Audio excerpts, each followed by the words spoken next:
Siz konuyu çok yanlış anlamışsınız arkadaşlar. Konu yani o gösterişli mekanlar, rakılar, viskiler, şovlar falan değil. Yani bir insan zaten sabahlara kadar bir yerde takılıyorsa, içiyorsa ve durmadan bunları paylaşıyorsa bu insanlar genelde yalnız olan insanlar. Pişmanlıkları olan, yorgunlukları olan, hayattan gerçekten istediklerini alamayan insanlar bunları yapıyor.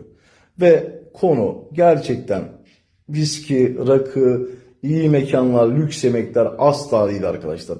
İşin sonunda konu sadece bir tabak tarhana çorbasına bakıyor, bir tabak mercimek çorbasına bakıyor. İnsan gerçekten hayatında yaşlanabileceği, kendisine değer verebilecek insanlar arıyor. Günümüzde bunu bulabilen çok az insan var muhtemelen. Yani buradan götürebileceğiniz tek şey sevgi ve güzel anılardan başka hiçbir şey olmayacak. Bilginiz olsun.